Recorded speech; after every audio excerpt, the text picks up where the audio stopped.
श्री राधे राधे। भक्तों, प्रेम की उच्चतम दशा में क्या उन्माद होता है, क्या पागलपन होता है, क्या मतवाली दशा होती है, सामान्य मनुष्य के समझ में आने वाली चीज वो नहीं होती। वो चाहे वात्सल्य भाव हो, चाहे माधुर्य भाव हो, चाहे कोई सख्य भाव का ही क्यों न हो, यदि प्रेम की उच्च दशा है तो उस उच्च दशा में मतवालापन, पागलपन होता ही है, तो समझ के बाहर होता है। उसको यही नहीं लगता है कि भगवान कहीं दूर हैं, सदा साथ में ही भगवान लगते हैं, अर्थात उसके साथ लीला चल रही है, वही इसी में रहता है। मन उसका उसी में रहता है कि लीला चल रही, और लीला में ही वो सम्मिलित रहता है। दूसरे लोगों के लिए तो यही लगता है कि तो उसका दिमाग कुछ हो गया ऐसा कि पागल हो गया, भक्ति की दशा में पागलपन आ गया। वो भक्ति की ही दशा होती, वो पागलपन नहीं होता है, देखने में लगता पागलपन। और ठीक यही हालत थी मैया यशोदा की, आप सुन रहे हो यही। और ये आपको पता है, बताया जा चुका है कि कृष्ण बलराम तो मथुरा में हैं, लेकिन माँ यशोदा इस बात को नहीं मानने को तैयार है। मैया यही मानती है कि गाय चराने गया है, शाम को आएगा, और दिन के प्रथम प्रहर से तृतीय प्रहर के अंत तक मैया को छाक भेजने की धुन रहती है। छाक का मतलब आप दोपहर का भोजन समझिए, दोपहर का भोजन वही छाक है। अर्थात बच्चे गए हैं गाय चराने, घास जंगल में चरेंगी गैया, उनको घुमाने ले गए हैं, तो उनके लिए भोजन भेजना है। उस दोपहर के भोजन को ब्रज की बोली में छाक बोलते हैं। और वो छाक भेजने की ही धुन लगी रहती है माता की कि बच्चे भूखे होंगे, जल्दी ले जाओ, जल्दी ले जाओ। और समझ लो दोपहर के थोड़ा पहले से चालू हो जाता है, और शाम होने के एक प्रहर पहले तक वही धुन चलती रहती है। ये तो मानती तब है जब कोई कह देता है अब तो बालक लौटने के लिए गाय घेरने लग गए होंगे, अब वे आएंगे लौट करके, अब क्यों छाक भेजने की धुन लगाए रखी हो। तब वो कहती अच्छा आएंगे, अब आएंगे तो ठीक है, तो अब नहीं भेजोगे, अब यहीं खाएंगे अब तो आके। तो मैया का पूरा दिन छाक सजाने भेजने में जाता है।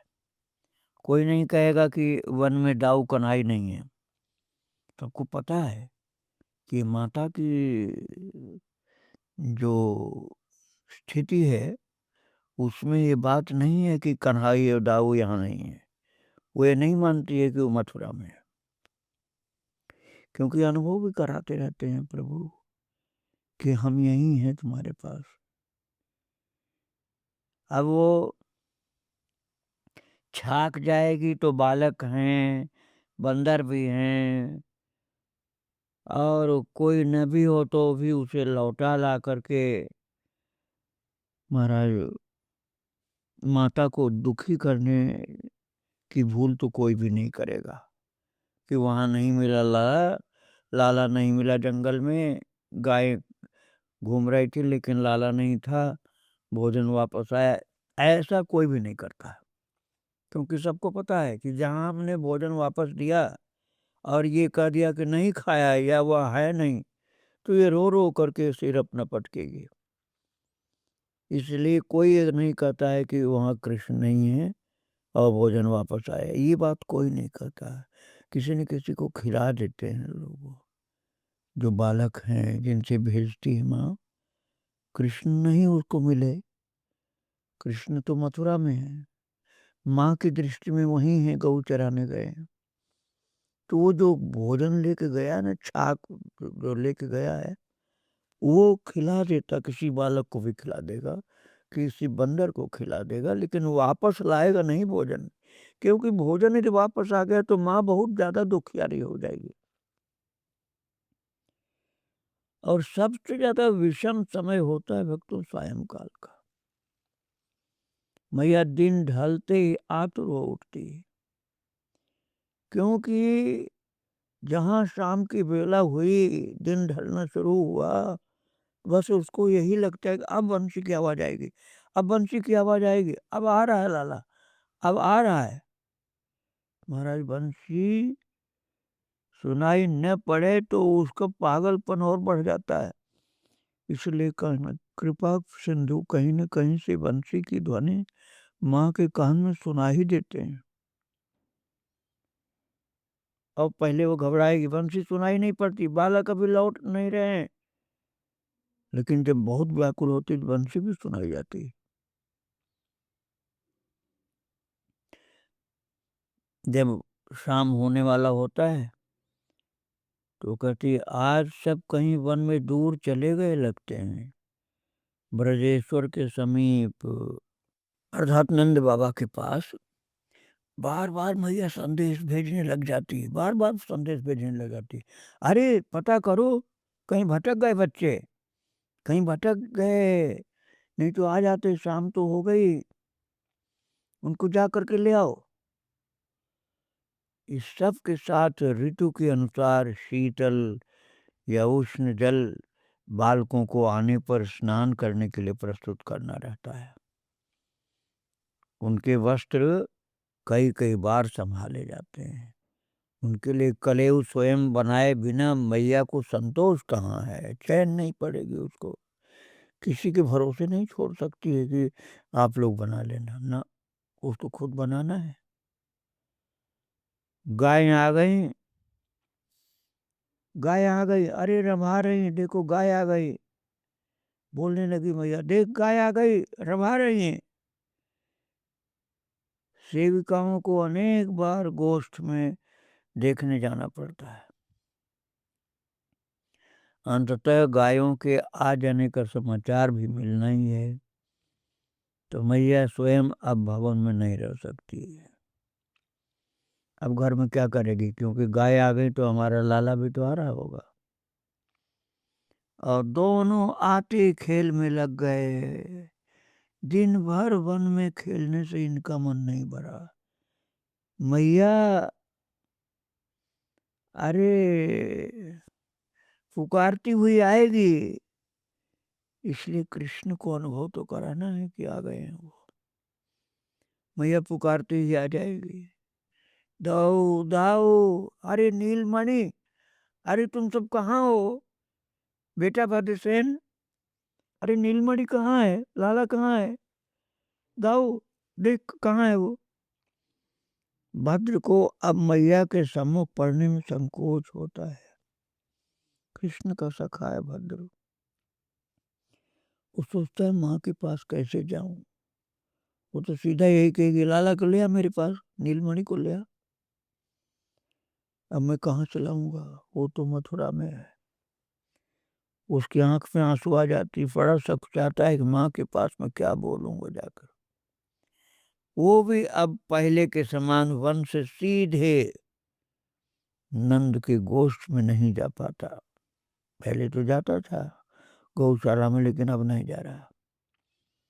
अब वो भी अपने छोटे भाई तोक के साथ गायों को लेकर अपनी गौशाला में चला गया। किंतु उसको तो कभी नंद गोष्ठ के अतिरिक्त दूसरा गोष्ठ अपना लगता नहीं है। जो उसकी अपनी गाय है ना, उसको अपनी नहीं लगती, कन्हैया के बिना तो सब पराई लगती है। तो मैया के सामने पढ़ने से बचने को भला जाए कहाँ जाए, टिक नहीं पाता अन्यत्र। भद्र बेटा भद्रसेन मैया को प्राय भद्र अकेला दौड़ता आता मिल जाता है। वो आता है और मैया के गले से रोते रोते लिपट जाता है। क्या हुआ, तू रोता क्यों है? मैया ने कहीं किसी बालक को कभी पराया माना क्या? ना, मैया पराया नहीं मानते किसी को, सब अपने ही बच्चे उसको लगते हैं। ये भद्र तो शैशव से बिल्कुल छोटा सा था, तब से श्याम के साथ बिल्कुल चिपक के चलता है। मैया उसको पराया कैसे माने? मैया भद्र में व्यस्त हो जाती है। तुझे किसी ने कुछ कहा है? श्याम ने खिंचाया है, तेरी आंखों में आंसू क्यों? और आंख में उसके आंसू इसलिए है कि माँ भी पूछेगी कृष्ण के विषय में, तो क्या कहूँगा।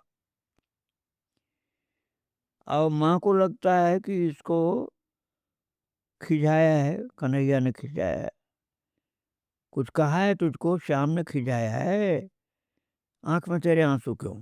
दाऊ ने साथ नहीं खेलने दिया क्या तुझको? अरे हुआ क्या तुझको? दोनों कहाँ हैं? मैया ढेर सारे प्रश्न पूछेगी। अब भद्र बेचारा क्या कहे, छोटा है वो, कैसे कहे? वो स्वयं नहीं समझ पाता कि दाऊ और श्याम कहाँ हैं, तो वो क्या उत्तर देगा। वे साथ नहीं थे ऐसा उसे, वास्तव में उसको भी नहीं लगता ऐसा कि वो साथ में नहीं थे। उसको भी तो कई बार यही ऐसा लगता है कि कन्हैया छू के निकल गया आगे। कई बार लगता है कि बंसी बजी है जंगल में, है वो भी वहीं पर। इसलिए वो ये भी नहीं बोल पाता है कि कृष्ण नहीं थे। इसलिए वो भी रहता है, महाराज बालक होने पर भी भाव में रहता है, सखा भाव उसका है, लेकिन प्रिय के वियोग में वो भी भाव भरा रहता है। वे साथ नहीं थे ऐसा उसे लगता ही नहीं, और साथ नहीं आए ये भी नहीं लगता। भद्र को महाराज रुदन के अतिरिक्त कुछ नहीं सुनाई पड़ता, न सुहाता है न सुनाई पड़ता, बस एक चीज ही, उसे रोना चालू हो जाता है।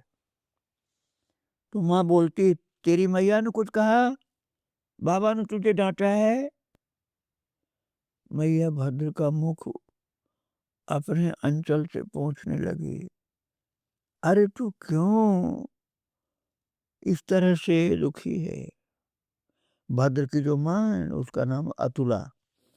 तो माँ बोल पड़ती है, यशोदा माता, तू क्यों अतुला के पास जाता है?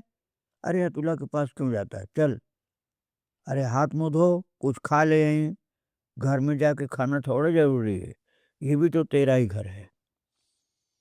मैया को कन्हई 2 क्षण को भूल गया, क्योंकि वो भद्र की सेवा में लग गए, और भद्र जो कन्हैया का बड़ा प्रिय सखा है, इसी भाव से माँ उसको खिलाने में लग गई। माँ जो भद्र को खिला रही है, तो उसे इतना सुख मिल रहा है कि मैं अपने लाला के सखा को खिला रही हूँ ना, तो बहुत आनंद से खिला रही है। और भद्र की तो आंख से आंसू फिर भी गिर जाती है। तो कहती, ये अरे तो भद्र रो रहा है, फिर भी रो रहा है, इस समय इसको चुप कराना है, इसे कुछ खिलाना है। मैया भवन में आते ही भूल जाएगी गायों की हुंकार, जो गायों की हम्बा हम्बा गैया करेंगी, तो उनकी आवाज सुनाई पड़ने लगती है।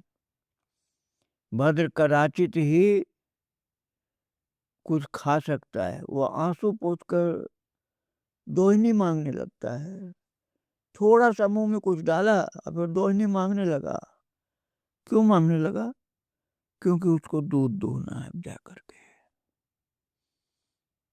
और भक्तों, भद्र तो दोहनी मांग करके माता से और लेके भागता है कि मुझे तो दूध दो ना मैया, आता हूँ आता हूँ आता हूँ, ऐसे कह करके भद्र भाग कर गौशाला में पहुंचता है।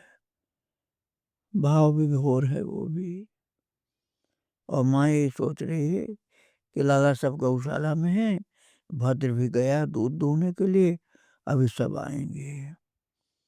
ऐसी भाव भरी प्रतीक्षा में बैठी है माँ, कृष्ण प्रेम में विभोर है। और ऐसी भाव भरी माता को बारंबार प्रणाम। श्याम सुंदर और उनके सखाओं को प्रणाम। श्री राधे राधे। जय जय श्री राधे श्याम, जय जय श्री सीताराम। वृंदावन बिहारी लाल की जय, राधा रानी की जय। श्री राधे राधे।